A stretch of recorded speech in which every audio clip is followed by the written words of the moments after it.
rejoice and sing till earth and heaven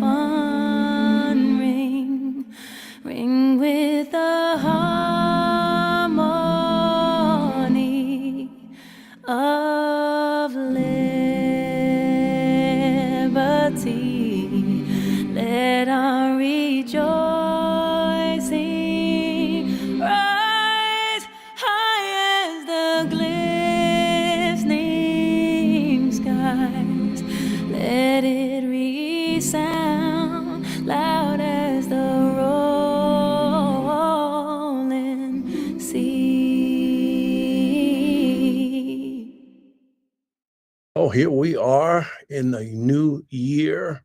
And yes, I'm here live with you for the modified, if you will, edition of The Silence of Our Friends. I wish to thank everyone for being here. You knew I'd come, you knew I had something to talk about. And the plan is that we'll be here every other week or at least once a month, unless something comes up that's too hot to wait to get to. This is still a part of my assignment. I'm going to be committed and faithful to it. So, everyone, if you will, please make sure as you are logging in that you are sharing as well so that people know that we are here. You know, it takes people a minute to reaccustom themselves, if you will, to something that you've been doing for 6 years, and then all of a sudden there's a modification for time's sake to better manage the time and opportunity. So we're here tonight. Our show topic is ice, ice, ice. Well, let's leave that alone. Ice, and then the specific part about ice that we're examining tonight, what you're going to do, what you're gonna do, and the rest of that is if they come for you. What you're gonna do if they come for you. You remember the song, the theme song from Bad Boys, what you're gonna do when they come for you, what you're going to do if they come for you. Either one of those will apply, because what I'm looking at is that there are some issues of which we must contend, we must deal.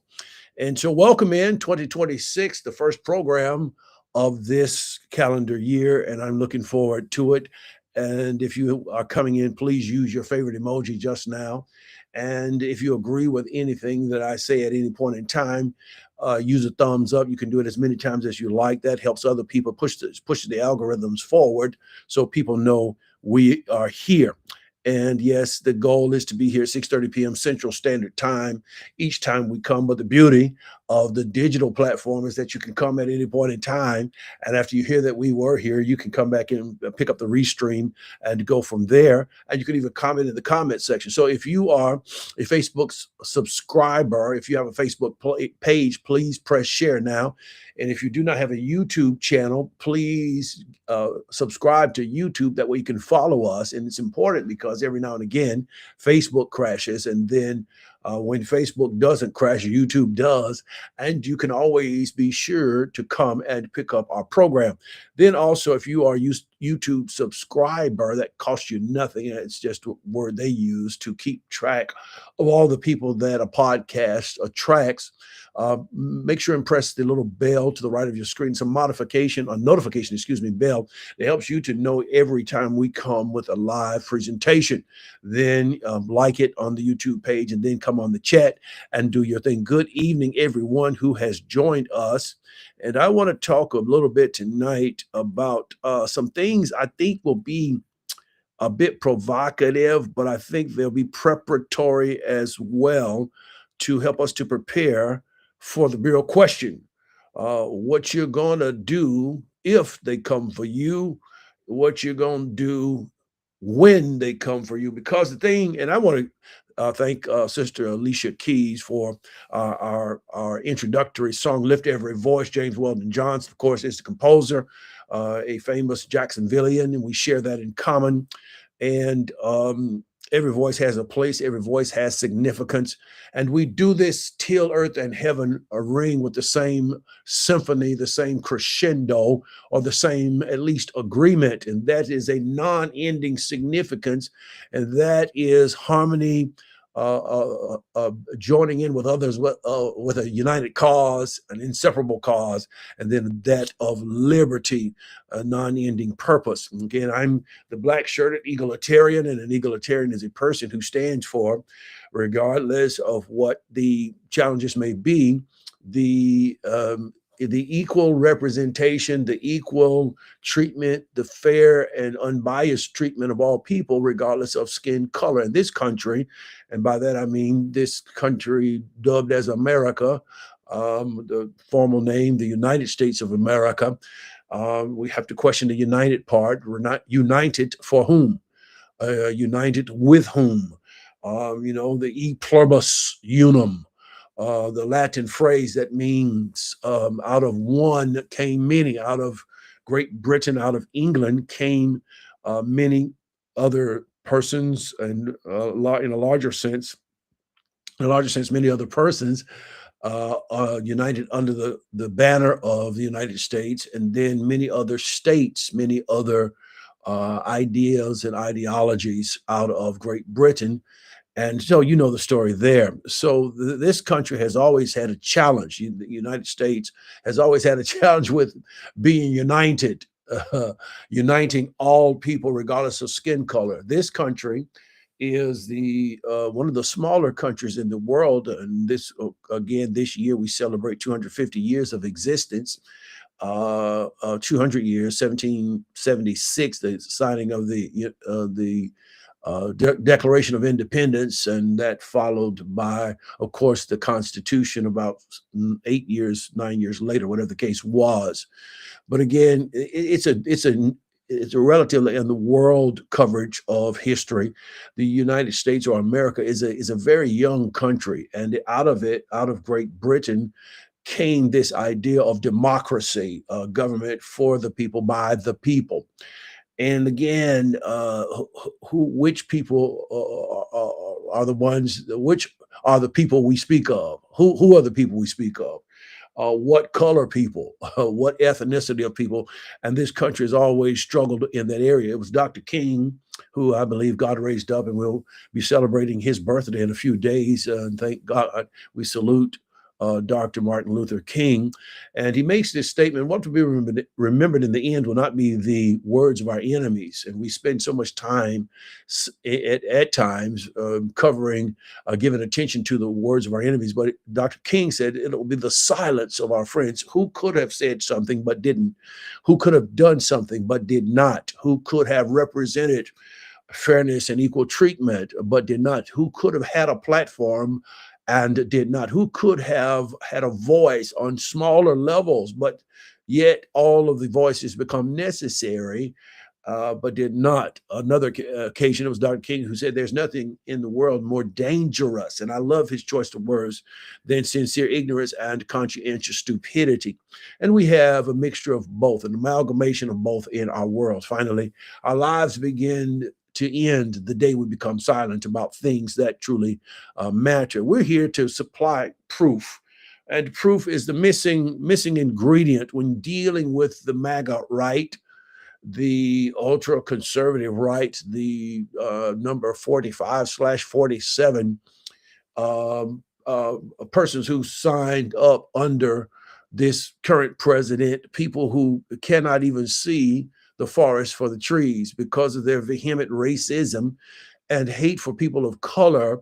They have signed up, and I have wrestled with playing a clip from a spiritual giant who I formerly had a great deal of respect for, and respect of the ministry, of his ministry. He's getting to be an older man now, but just a few days ago, he came out talking about on their New Year's Eve service, and I won't call any names, the significance of this president and his kidnapping of then president of Venezuela, and his being imprisoned here in this country.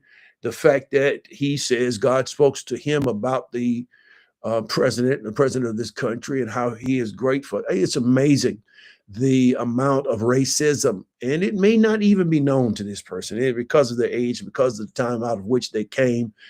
Yet I don't want to give anyone a pass. I do want to be as understanding as I can, but it's just a letdown, a serious letdown that you can hear from God on many other instances, but you cannot see through the rose-tinted glasses of racism. And there's something the church has never dealt with or been successful in dealing with. Many ministers will never touch it because, again, for whatever reasons they cannot. They can see it, but they cannot touch it. But I thought we were called to deal with the truth, not just church truth, but Jesus said, "You shall know the truth." And the word "the" is a definite article, which means that when it is used, it separates the subject from all and any other subjects of that nature. So you cannot clump everything, all truth together. No, the truth about racism, about discrimination, about Jim Crowism, about a country's perspective on coloration of skin, a government's perspective, the truth all the way across the board. And I've called it faulty leadership when a man or a woman is called into ministry and they have whatever successful ministry looks like, but they will never, ever labor on the subject of racism. It follows true and rings true because the first century church had an issue over in the book of the Acts of the Apostles after the Holy Spirit was given, Acts chapters 2 and 4. And then right around Acts chapter 5, by the time the church has swollen in just a few days to a membership of over 8,000. That's right, 8,000.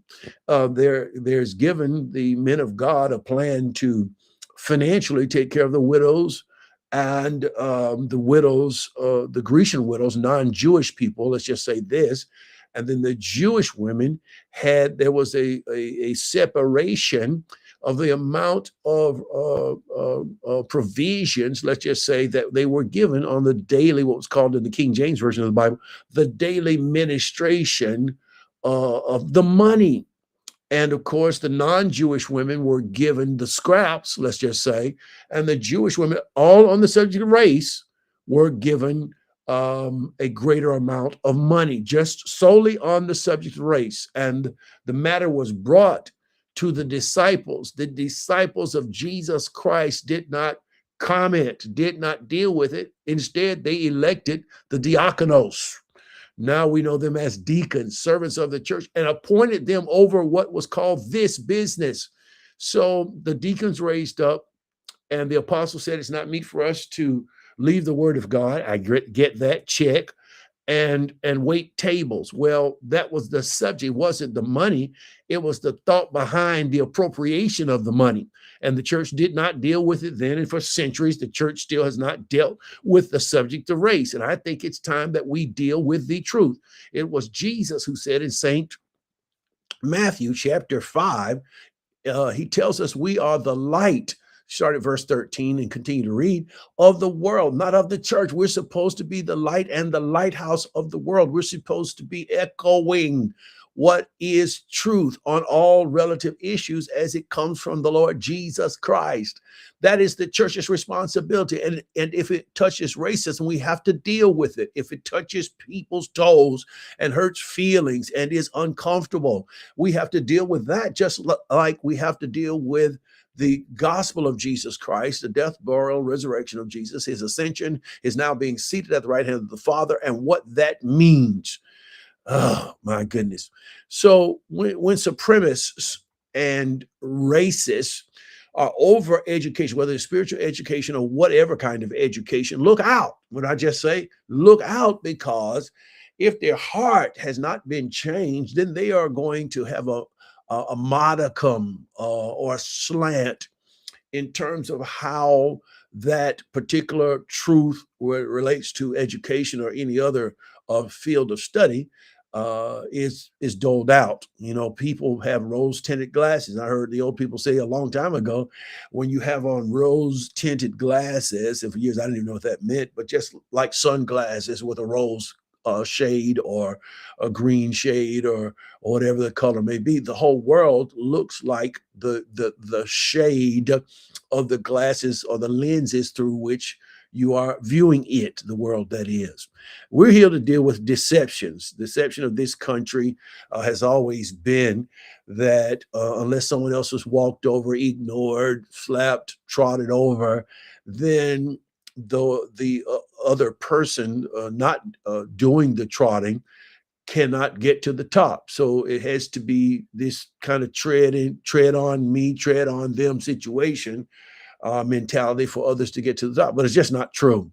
And then we're here also to deal with this subject of the sociological subject of learned helplessness, where people have experienced an injustice, something that is harmful or hurtful, over and over, repeatedly, let's just say, and they arrive at this mindset where they believe they can't control it. You know, you've been hitting me so many times, and I'm just a punching bag now. Learned helplessness. You didn't come in the world this way, but you've learned it based on the incidents. So people stop trying, and that's how the church is viewed. That's how people of Jesus are viewed as a voting block. Not much credence is given there because people see us as helpless as we have learned it. Again, we're here to deal with the seven mountains, pillars, the scripture refers to in, what is it, Proverbs chapter 9, verses 1 and 2, that show us that every society, a subculture, has seven pillars. And so if you're going to keep racism strong, you have to influence it and infiltrate seven pillars, pillars. If you're going to keep watering down a thing, if you're going to keep the bookends of race on the one side and then ethnicity on the other side, if you're going to keep that going in a culture or a substratum of a culture, you have to deal with the culture is just a word, but what is it made of? It is made of seven pillars. There are seven layers to every society, every world, every system. Let's say it that way. So we're here to impact the mountain of religion, how people view the world. We're here to deal with through the lens of spirituality or religion, what's happening in their church or in their otherwise religious experience. Number two, the mountain of family, how a person was raised, what they've been raised to believe or disbelieve, how they've been raised to see themselves and then to see others. Then thirdly, of course, the mountain of education. Education is significant, whether it's a lack of education, as Carter G. Woodson said, miseducation, maleducation, I might throw that in there, undereducation. Education is a mind shaper. Sometimes, in some cases, it's a mind bender. Are you all with me? Type something in the chat right now to tell me that you're at least still on the bus. Number four is the mountain of government. Government is important even to believers who are following Jesus Christ. As scripture teaches in Isaiah chapter 9, that the government shall be upon Jesus' shoulders. It doesn't tell us that he will not have a government. It's simply that the government will be adapted on his shoulders. They will be the strength of a government. So he doesn't tear down governments.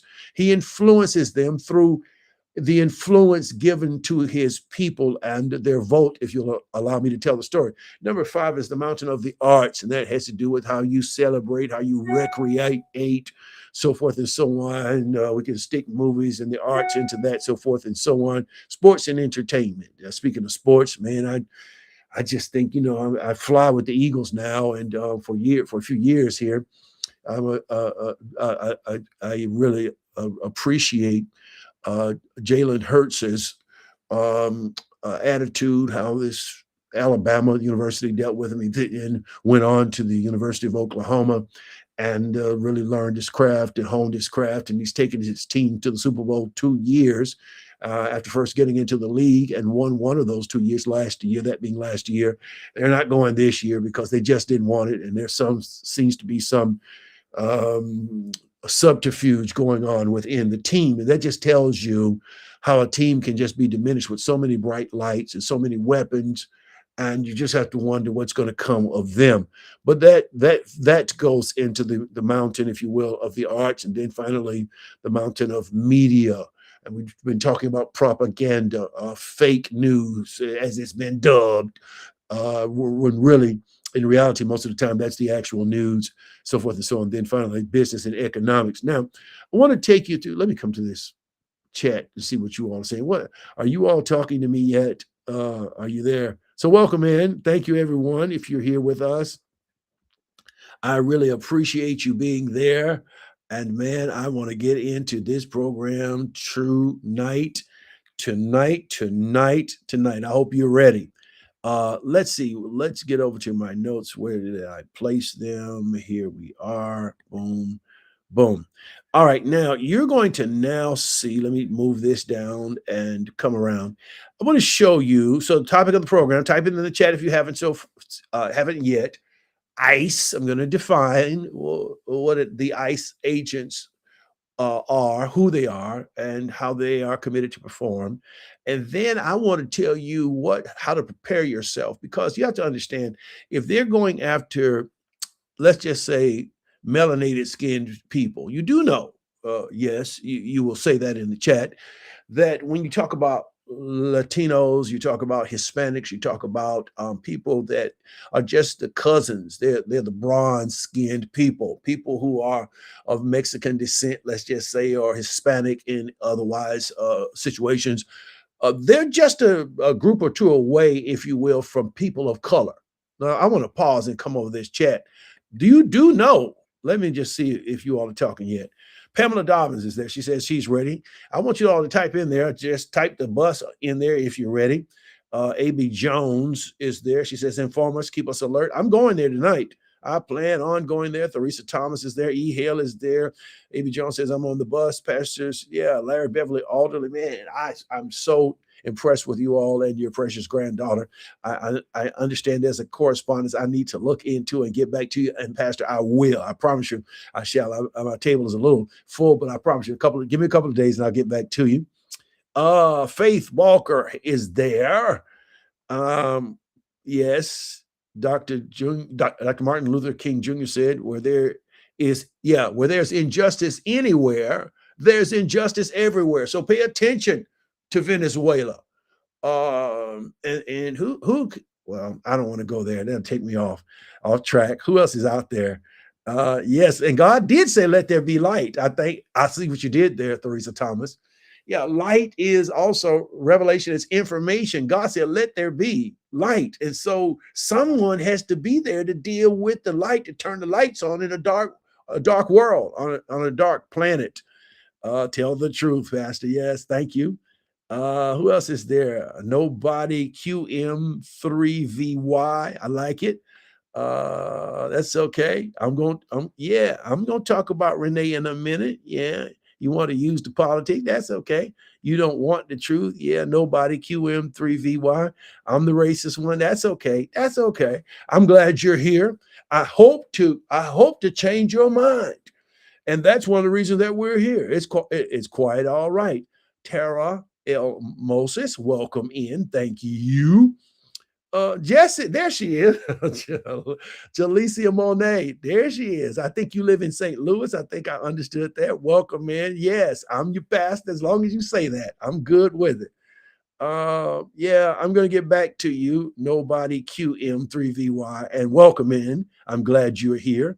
Bernice Redden is there. Thank you. Janice Norwood, thank you. Sandra Smith, thank you.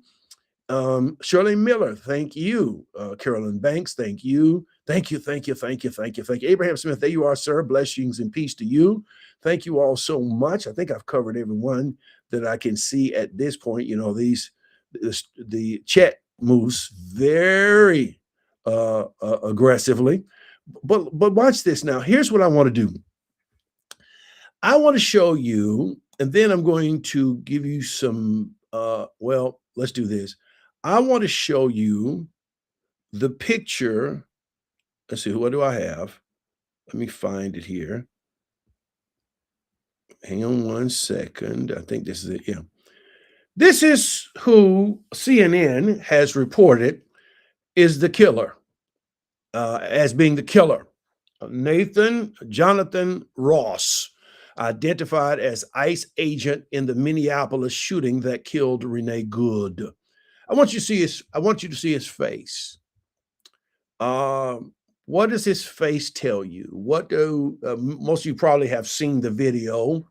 An ICE agent. What did you see when you saw the video? It's too heinous for me to show on the program, but I rest with the idea that most of you have probably seen it up until now. And there are some people that don't like the truth, but that's why the truth has to keep being told. Because there are people who live in lies, they live in deception, and the truth is the only thing that quells the mouth of the deception that comes by way of falsities and falsehoods. Because the person believes a thing doesn't make it true. The truth comes from Jesus Christ. John 8:31 and 32, then said Jesus to those Jews which believed on him. And so he had a Jewish following in a Jewish world that was controlled by ancient Rome. Rome ruled then the world, and Israel was no exception. Rome had overrun Israel, and Jerusalem included. And in Jesus's day, he operated under a system that was Roman controlled. But inside of that, he did have some followers who he had convinced, even in his life, to move away from the wholesale ideology of the Mosaic law. He had convinced some people that he was the fulfillment of Matthew chapter 5, verses 17 through 19, that reading and giving us the understanding that think ye not that I've come to destroy the law. The is a definite article again, so it's a definite law. Which law is it? The law of Moses, the old covenant. But I've come to fulfill it. Reverse the word, fill it full. I've come to fulfill it in my body. I gave the law that men may know they needed a savior. They needed someone to fulfill it on their behalf. The Decalogue, 613 or so laws, not just the 10 commandments, 613 or some laws. And God gave them on Mount Sinai, Exodus chapter 19, to prove to Israel uh, beyond their boasting.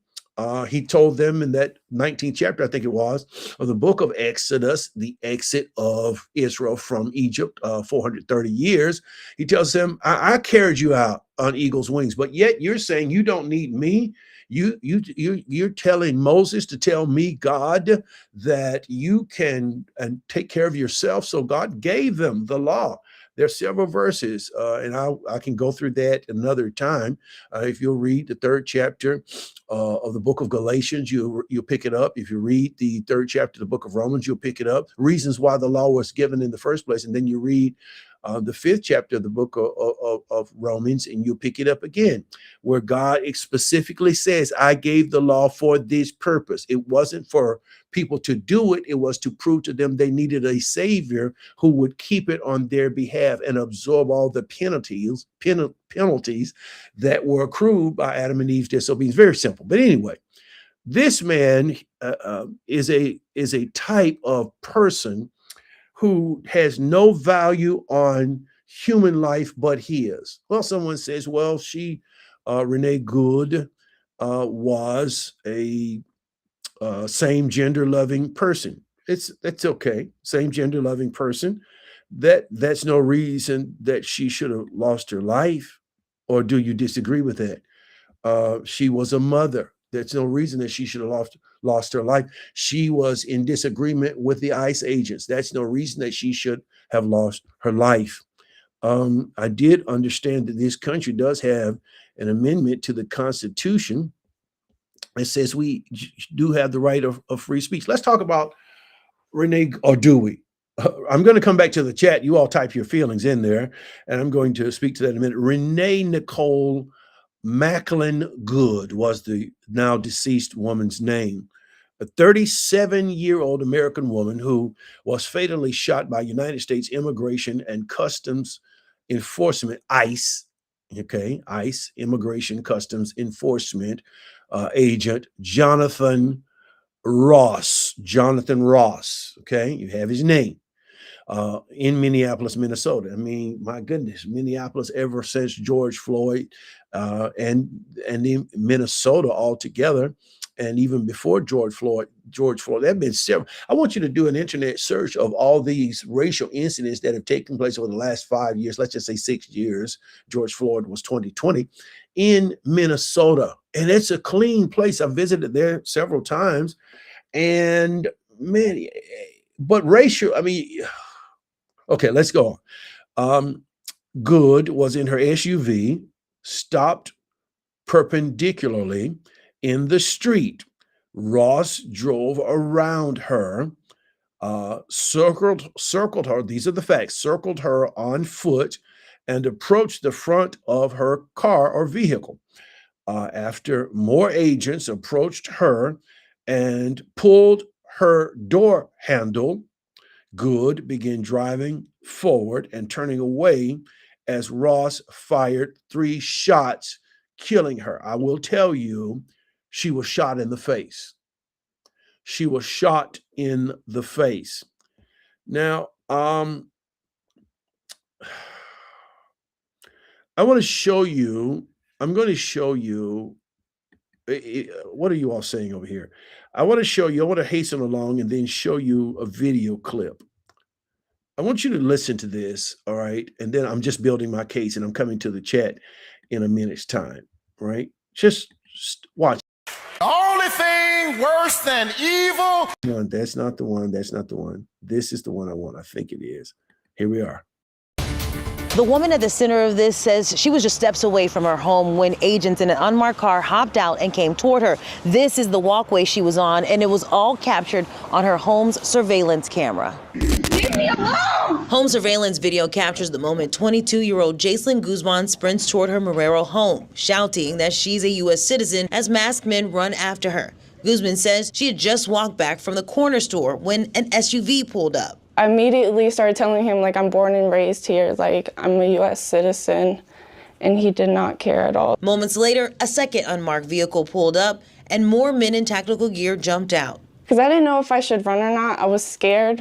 But then another car pulled up, and that's when I was like, oh, I'm out here. Inside the home was her baby daughter and her stepfather, who heard her screaming and ran outside. Hispanic people against Hispanic, bro. Confronting the men and ordering them off the property. Screaming is the worst feeling ever because I thought she really was like somebody want to hurt her, you know? Guzman believes the agents singled her out because of her appearance. Here, they're just like racially profiling all POC, people of color, you know? And it's entirely wrong because they think that they... Well, what you gonna do? What you gonna do when they come for you? Because as I was saying earlier, they're targeting largely bronze-skinned people who are melanated or caramelated, if you will, but not to the same degree, not the 5 layers that Black people have of melanin in our skin, but they do have some melanin more than white-skinned people. And these ICE agents have taken it upon themselves to simply, how do you say it? It seems that their mindset is to just annihilate, ship out people of color, because that's exactly what they've been doing. They've been taking people, as they did with the president of Venezuela, and just taking them off the planet. Let's just say not off the planet. Well, in some cases. I'm going to keep up a picture of an ICE agent. Let's do that. Well, before I do that, let me come back to the chat and see what you all are saying. What I wanted to show you that because these are people who are just terrifying. They're terrorists in state, in country, federal terrorists who, under the behest, if you will, of this administration, have been empowered, that is, given a badge to literally extract people. Now, I don't know how you all feel about it, but our history as people of color relates to this. I know it's not largely us now, but as I've shared with you, the poem, Then They Came For Me, and we've done programs on that. They came for this was the former uh, uh, Episcopal pastor who was for, if you will, pro Adolf Hitler until he saw Adolf Hitler's real wickedness. And he said first they came for the socialist, and because I wasn't one, I said nothing. Then they came for the Jews, and because I wasn't Jewish, I said nothing. Then they came for me, and there was no one to say anything because the inference is they had taken everyone away. So we have to look at what is this plan for? What is the direction that you begin seeing? Now, my point to you is yes, Teresa Thomas, you're right. Black and browns, yes. Latinos, Somalians, Haitians, immigrants are being terrorized. That's right. Anyone with melanin in their skin to any degree, if you let me tell the story, are targets. White skinned people don't seem to hear this because they have never had this experience. They have never had to live with the threat of a non white rule. They've never had to deal with that. They don't understand it when we talk about it. They cannot relate to Africans, indigenous people of Africa, been extracted from that country to come and build this stolen continent, stolen from the Aborigines or the original people of this country, who were the Native Americans, then known as Indians, because the uh, persons who stole the continent realized how rigorous and difficult the work was going to be. Now, that's if you're studied, you understand this to be true. I'm not writing this, nor am I allowing it to be whitewashed, but I know what I'm talking about. Now, the point is this. Well, you all are talking over here. Pamela says these ICE, quote unquote, agents. Yeah, I like that word too. Are out of control, excuse me.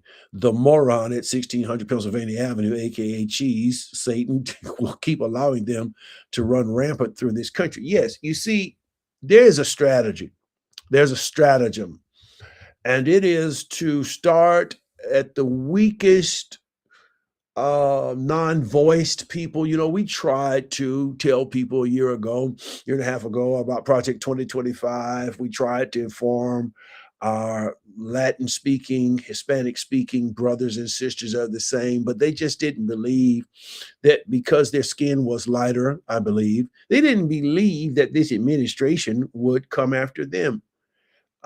This current president, the night before the election, if my memory serves me properly, went in, if I can be colloquial, on Hispanic people, and they still, as a block vote, support. Now look what happened. So now they're now I wouldn't say rioting, but at least picketing in the streets, demonstrating in the streets, and they want people of color to come help them.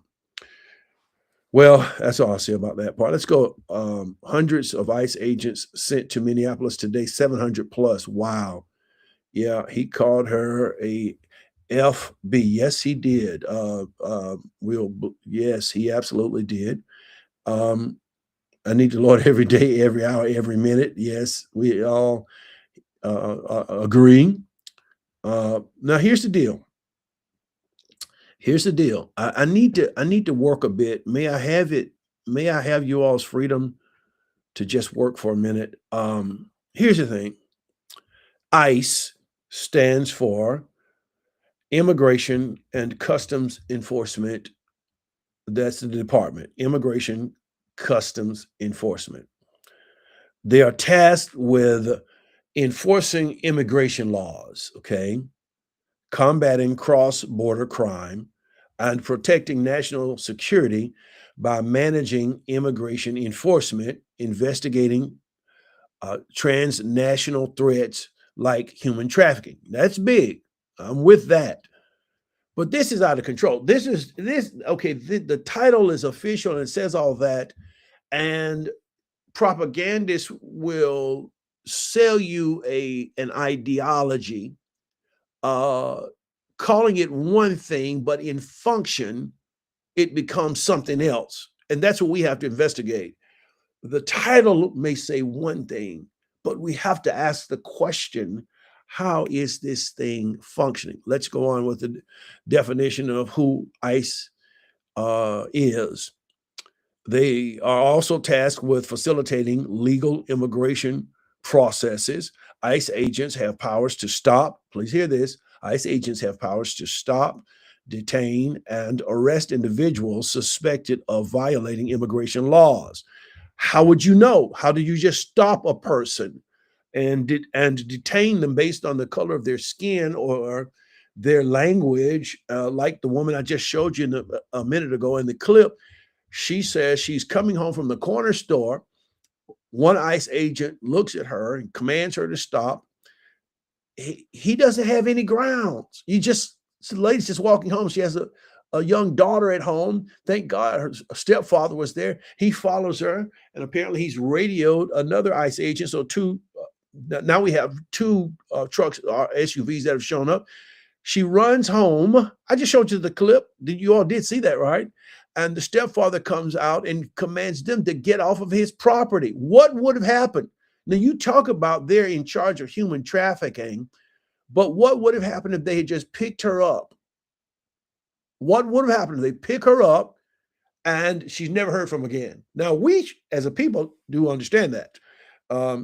After the abolition, at least legally, of slavery, black slavery, chattel slavery here in this country, the next type of slavery during the Reconstruction period, a short 9 or 10-year period, was the picking up. I forget the actual name of it, title of it, but it was slavery by another name. If you saw a black man walking in the street and he didn't have a note from some white person who gave him authorization, i.e., he's on an errand, they were just picked up, never heard from again. 800,000 to 1 million black men after slavery in this country, and many of them were sent to work in the mines here in Alabama, the railroad. Some were thrown into prisons, and they worked in prison camps, and they were tasked with removing rocks from rock piles. Well, while that was still building the country, making room for the rail system and whatever else have you, for free labor. We should know something about that. And I'm just asking the question, what you going to do when they come for you? What you going to do if they come for you? Stay with me. I want to show you a plan tonight. Now, to deal with ICE agents properly, here are the quick pieces, and this is for the people that don't stay with me for the next 20 minutes or so. To deal with ICE agents, if ever accosted, all right, remain calm. You have to be able to think through the process because they have the upper hand. You cannot outrun. I heard this a long time ago after moving to Alabama, well, not so long ago, that you might outrun the vehicle, but you never outrun the radio. You don't outrun the radio. So remain calm, then know your rights. And that is the reason I'm here tonight. I want you to know your rights or know where you can go to familiarize yourself with your rights as a United States citizen. That's what the young lady was screaming. I was born here. And that automatically made her a citizen, at least at the time she was born here. I'm a U.S. citizen. I may look Latino, I may look Hispanic, but that's no reason for you to detain me. And I don't know what you're going to do if I get into a vehicle under your arrest or being detained. Know your rights, like the right to remain silent and not consent to searches without a warrant. They asked to search your vehicle? No. Do you have a warrant? No, I don't. Well, it's illegal for you to search my vehicle, i.e., it is personal property, because you do not have a warrant, and a warrant is only given if there are sufficient grounds that have been granted by the courts for you to search my vehicle. Do not lie to them about your name or where you live or anything else, or resist, and document the encounter if safe. All right, if it's safe for you to do so, while politely asserting politely asserting your constitutional protections by asking, am I free to go? If they attempt to detain you, they're asking you questions, you've answered all the questions, am I free to go? And then requesting a lawyer if detained, emphasizing that you do not consent to entry or searches without proper judicial warrants. Okay, let's go back over this again. Now, what if they, because we just saw it with the young lady of the clip I just showed you. All right, you all may have some questions, but I'm going to run through this. All right, what if there's an encounter, whether it's public or at your home? All right, what you gonna do when it come for you? What you gonna do? What if? And this is not far-fetched. I want to say something, but I may not need to say it that way. During an encounter, whether public or at home, stay calm, don't run. Avoid arguing, resisting, or fighting. Remain calm and keep your hands visible. All right. These are bullet points. The second one is you have the right to remain silent. You don't have to answer any questions about your status. Politely say, I choose to remain silent. Thirdly, ask if you're free to go. If they say yes, you can walk away. If no, invoke your right to silence and ask for a lawyer. May I have, that's all you're saying. May I have a lawyer? May I have a lawyer? May I have a lawyer? Number 4, no consent to search. Again, clearly state, I do not consent to a search for your belongings, car, or home. I do not consent to a search. Then no false information. Don't lie or provide false documents. It can be used against you. All right, let's go more specifically at your home. ICE agents come to your home. Don't open your door. Ask them to slide the judicial warrant signed by a judge. No, we have these papers and Charlie Brown's teacher. No, I need to see the warrant, and it has to be signed by a judge under the door, or show it to me through the window.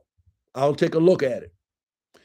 Refuse entry without a warrant. If no warrant, say, I do not consent to your entry. Please leave. Then secure others. Ensure everyone inside knows their rights and doesn't open the door or answer questions. All right. If you're detained or arrested, contact a lawyer. Request to speak with an attorney immediately. That is what you're saying over and over again. Then number 2, don't sign. Do not, how many ways can I say this? Do not sign anything. Do not sign documents without legal counsel. These people are criminals with a badge. You just saw this in the case of Renee Good.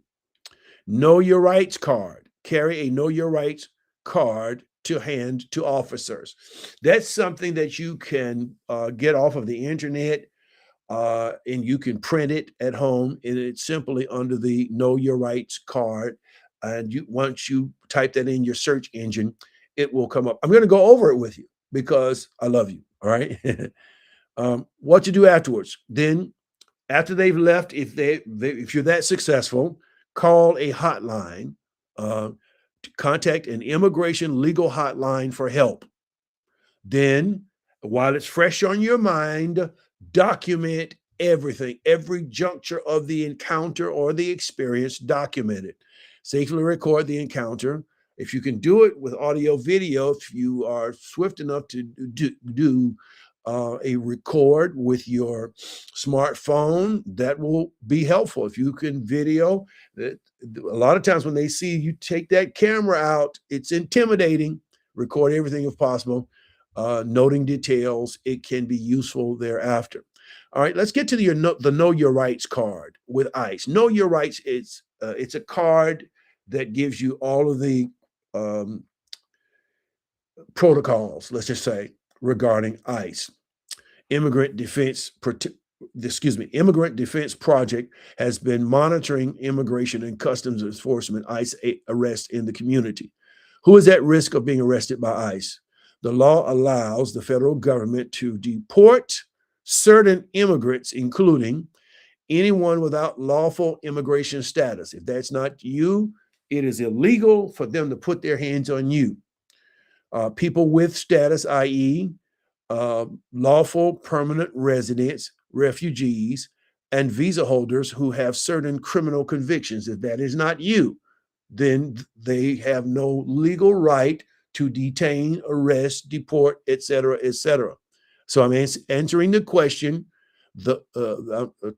I'm speaking to the statement.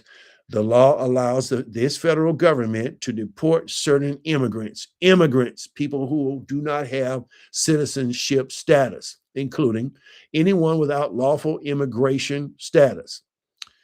People with status, example given, lawful permanent residents, refugees, and visa holders, that's the legal status part, but have certain criminal convictions, not allegations, convictions. The federal government tells ICE who they should target or prioritize for arrest. ICE officers decide who they actually arrest, including people they claim, A, have final orders of removal, deportation orders, B, are deportable and have pending criminal cases and or prior criminal convictions, C, who unlawfully,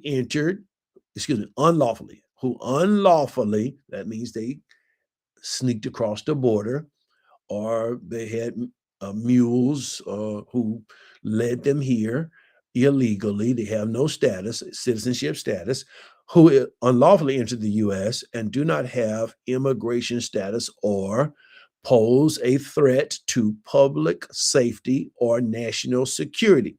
The federal administration can change these priorities even if you believe you do not fall into these ICE arrest priorities. ICE could still decide to arrest you if you are vulnerable to deportation.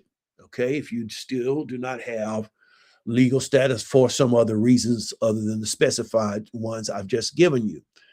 People with legal statuses and prior convictions can fall into that category. Beware, you may be a target even if your conviction is from years ago. A, B, you don't serve time in jail. You didn't serve time in jail. C, your case was minor or a misdemeanor. D, you've been LPR for a long time, and or all the other members of your family are U.S. citizens. E, that's the next category. Are ICE agents approaching anyone they think they can deport? Anyone they think they can deport? ICE agents usually identify the person they want to arrest ahead of time. Then they go to homes, courthouses, shelters, and workplaces to look for that person. Sometimes they go to a home to gather information about other ways to find a person, such as going to their work. Increasingly, they are waiting for on the street to make the arrest. Next question: is it illegal for ICE agents to walk up to people and ask for their documents solely based on how they look or the language they're speaking? If this happens, like in the interaction with ICE, you have the right to remain silent. So we saw that in the clip, the vignette I just showed you. There was a suspicion. They just based on the color of the girl's skin, and perhaps they heard her speak. I don't know. If I know I'm at risk, what can I do? Make a plan with your loved ones in case you're picked up by ICE. Avoid contact with immigration. Don't apply to change your immigration status or to renew your green card. And do not travel outside the United States without talking to a lawyer first. Then you can always do your best to avoid contact with immigration officials. Do not, avoid contact with the criminal justice system. That is, don't commit a crime. The police share your fingerprints with immigration. So now, when this happens, it gets really sticky. For more information, I do want to give you this regarding the Know Your Rights card regarding ICE. All right. You can do an internet search, and the website that I found is IMM Defense. Okay. IMM Defense IMMDefense.org/KYR. IMMDefense.org/KYR. You also may want to look, let's see, what else did I find? Here are a couple of other questions. What should I do if ICE agents approach me on the street or in public? What can I do? When ICE agents arrest someone in public or after stopping a car, it typically happens quickly, as we saw with Renee Good. They may call your name out loud and ask you to confirm your name, then detain you. Before you say your name or anything else, ask, am I free to go? They say yes, say, I don't want to answer your questions, or quote, I'd rather not speak with you right now, end quote. Walk away. They say no to the question then when asked, am I free to go? Use your right to remain silent. Say, quote, I want to use my right not to answer questions, and then follow it up with quote, end quote to the first one, then quote, end quote. I want to speak to a lawyer. You want to get that documented. People standing around, perhaps body cams. You want to exercise your right to remain silent, one, and then follow that up with the ask for speaking to a lawyer. I want to come back to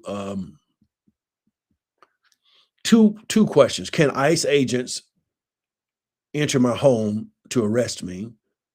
And then, so if they're at the door, I wanted to go further into that because both of those situations, well, the last one, when I showed you the clip, they could have. I always wondered, what if the stepfather had not come out and he was kind of bellicose in his voice tone and aggressive, and he expressed that we're United States citizens, and he made that known. But if they had found a more docile person, sets the circumstance, it seems like they look for weakness wherever they can find it. What would have happened if they had come to the door to try to extract her? I want to answer that question. And then what if they come to your home to make an arrest? I want to come back to that. But just before I try to bring this to a close, I didn't want to be long tonight. Let's go back to the line. Let's see, what are you all saying over here? Let me come back to the chat and see what you all are you all talking over there? Are you all just listening and processing? Let's see. Pamela says, thank you, Pastor, for informing us. Yeah, racial profiling is rampant with ICE. Absolutely. Community organizers are monitoring ICE agents' activities with whistles, horns, and bells. Yes, and it's necessary. It's critically necessary. Absolutely. That's my word. Thank you, Pamela, for introducing it. Absolutely. Combination of absolutely and show enough. They are some dangerous criminals with badges, guns, hiding behind masks. Yes. Yes. Document everything. Thank you, A.B. Jones. Know your rights cards. Yes. ICE agents don't act orderly. No, they've been empowered by this administration. Yes, I'm sorry if they come to my house. I have several guns. Yeah, I can't say that now, but I'm telling you, I can't say it this way, but I do understand, Abraham. I do understand.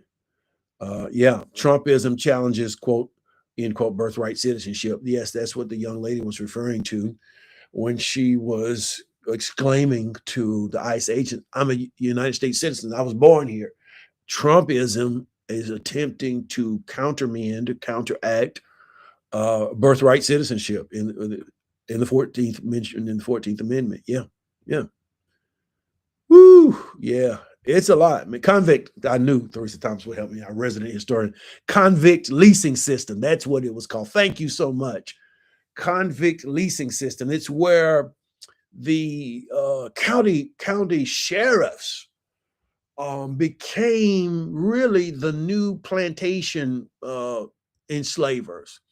It was slavery by another name. If there were black men, that did not have any, as they said, boy, do you have any reason to be on these streets? And if he didn't have a note, if he didn't have some permission granted to him, this is post-slavery. This was during Reconstruction in this country, and then shortly thereafter, they just picked men up.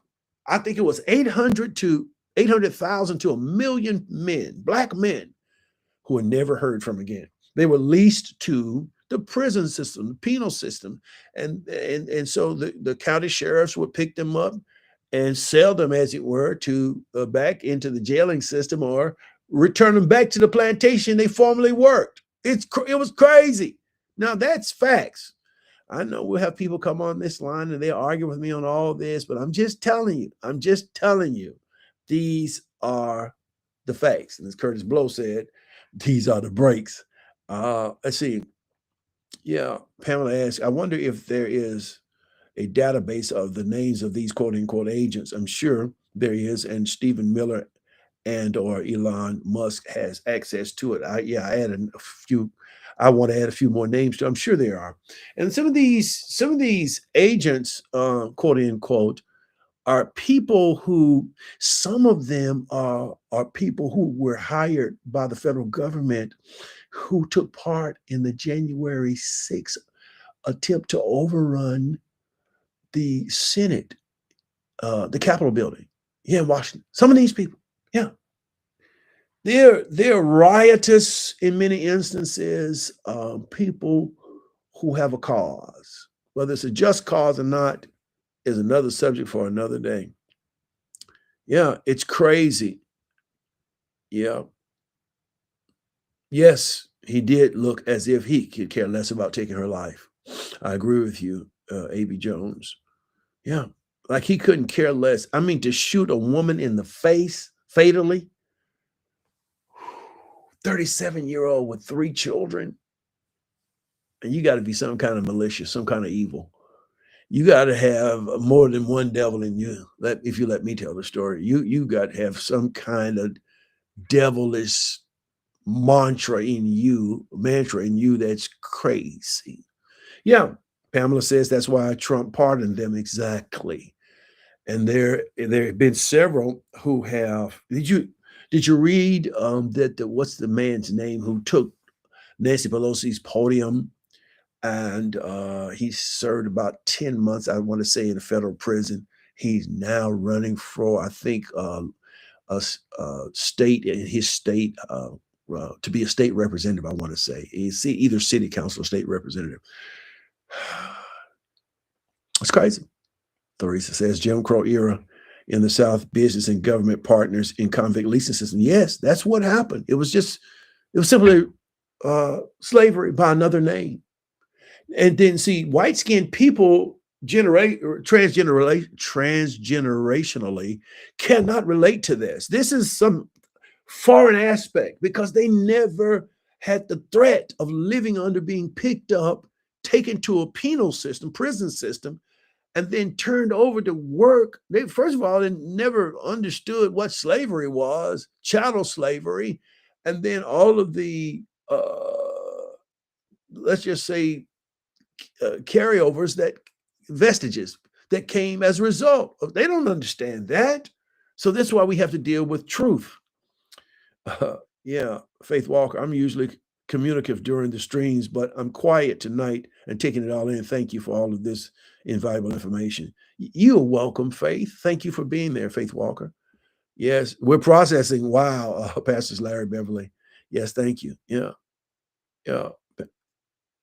Yes. Yeah. This is crazy. This is okay. Let me wrap up and answer the 3 questions I was just telling you about. Question 1. What was it? Can ICE agents enter my home? Can they force their entry into my home and to arrest me? If ICE agents do not have a warrant, that's your ticket, signed by a judge, they cannot enter the home without permission from an adult. Opening the door when they knock does not give them permission to enter your home. So legally, if an altercation ensues, just legally from a law perspective, now I don't advocate this because you're in You're in a country with some crazy things happening, but just from a legal disposition, if they don't have a signed warrant by a judge and they force their entry into their home, it's just like a burglar coming in to your home, and you can take it from there. So what if I do? So what do I do? Excuse me. So what do I do if officers are at my door? One, find out if they are DHS or ICE. Okay. Um, yeah, home security, right? Department of Home Security or ICE. Try to stay calm, be polite, don't lie, say, I don't want to talk to you right now, end quote. Politely ask to see a warrant signed by a judge, again, slip it under the door. If they do not have one, decline to let them in. Don't let them in your home. If they are looking for someone else, ask them to leave their contact information.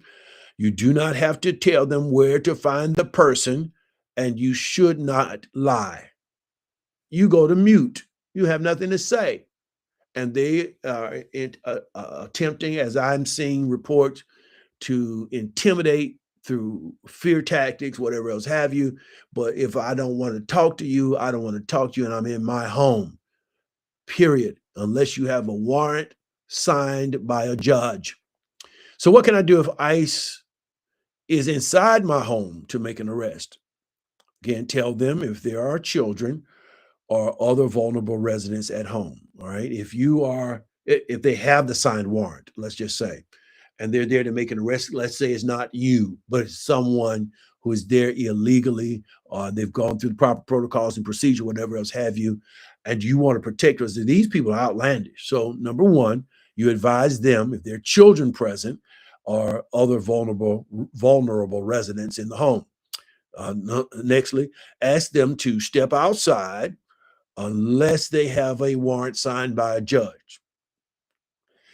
Number three, if they came inside without your permission, tell them, quote, end quote, I do not consent to you being in my home. Please leave now, end quote, as I stated. Then fourthly, if they start to search rooms or items in your home, tell them, I do not, quote, I do not consent to you being in my home or searching any place in my home. So then finally, if ICE is arresting you, say for instance, you fall into these categories of a legitimate ICE arrest, i.e., the capstone being having an arrest warrant signed by a judge. Okay, not just a warrant, but it's signed by a judge.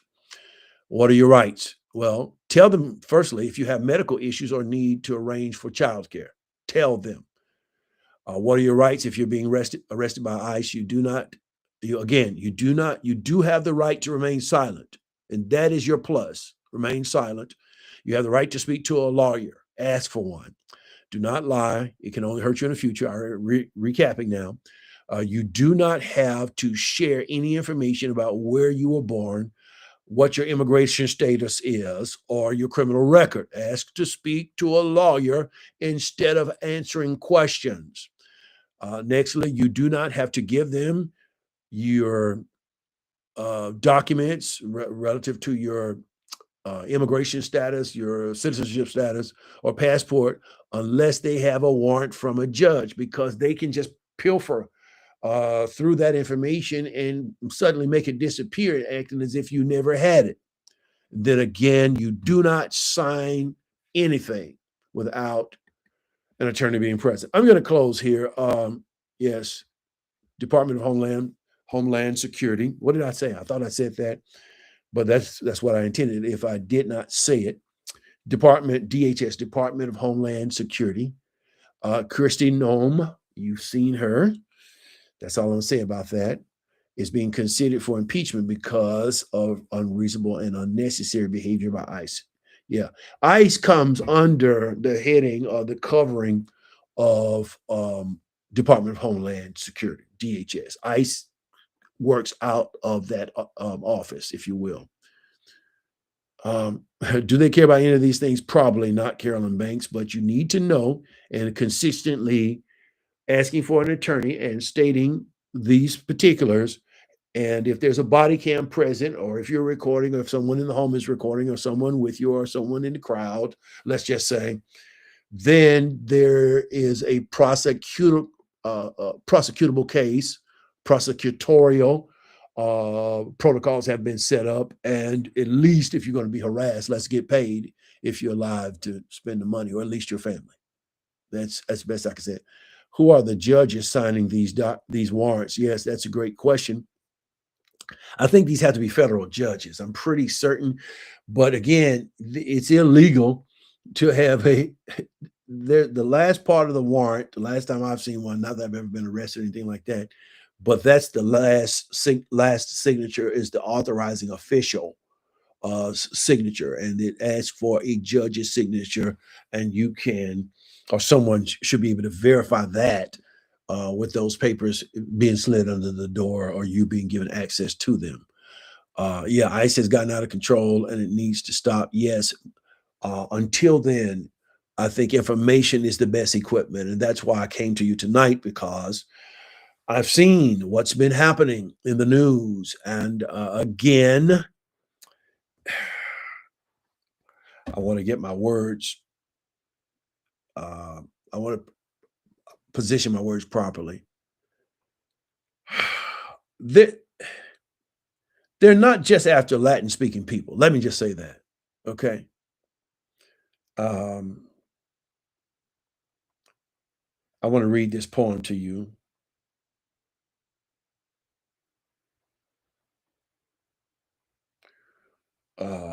Let's see if I can find it really quickly. Boom, boom, boom, boom, boom. Let's see. I want to look for that poem.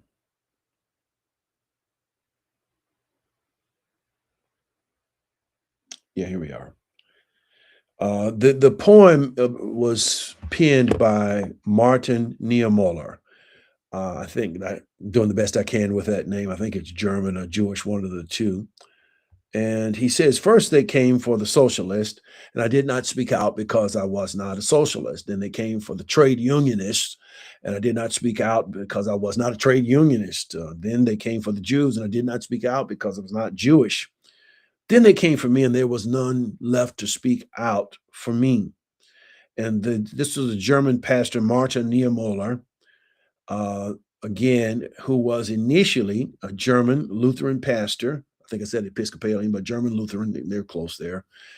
Pastor who was an early supporter of Hitler before Hitler truly showed his hand. Hint, hint, wink, wink. I see you. Can you see me? Who later became imprisoned for opposing the Nazi regime. This poem serves as a stark reminder of the consequences of silence and complicity during times of oppression, highlighting how a lack of empathy and collective action, this is why I'm here tonight, can enable widespread injustice. These are all steps to dictatorship. And people elected this man.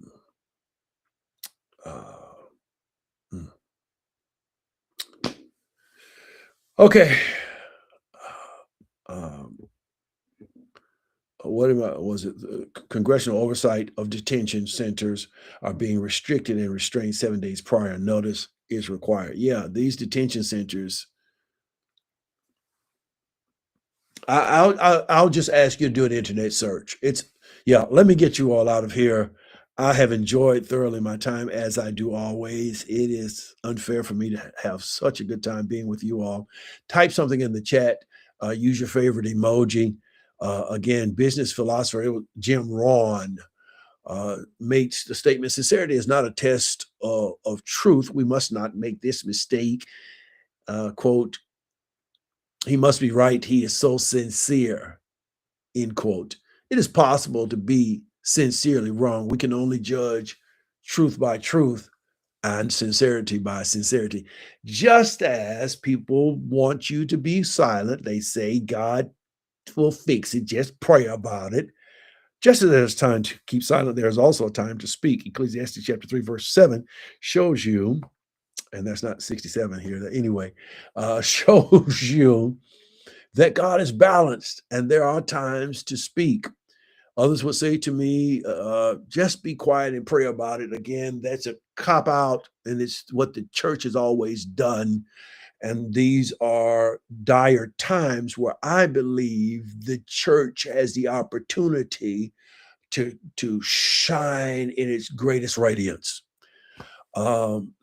Silence is, some would say to me, golden. And I say to them as a retort, only until one's family and friends are negatively affected by wrongdoing. Others would say silence is great.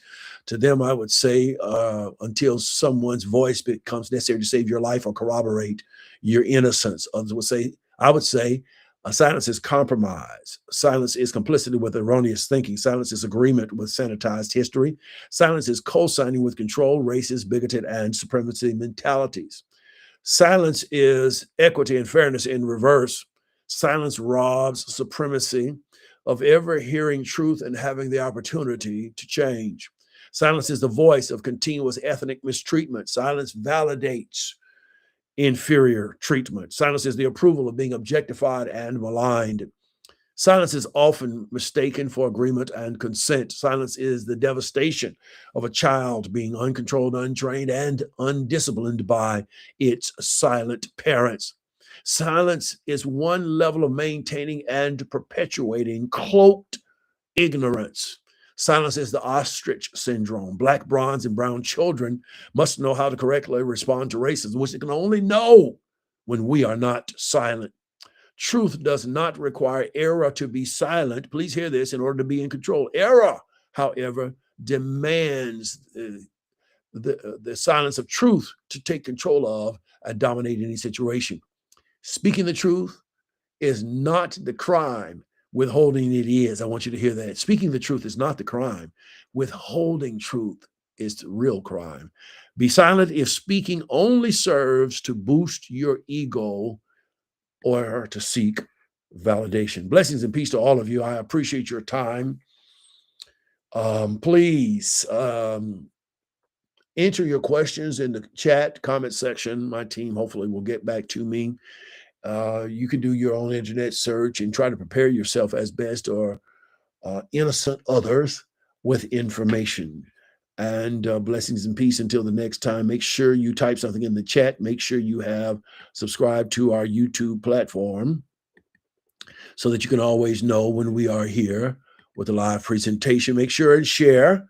That is very important and critical to the process. Until the next time, 6:30 p.m. prayerfully, or whatever time we deem appropriate, to bring you another edition, the latest and greatest edition of The Silence of Our Friends. Until then, blessings and peace to you and yours. I love you so much. Welcome to 2026, and we are getting everything fixed in 2026. Lift every voice and sing till earth and heaven ring with the harmony of liberty.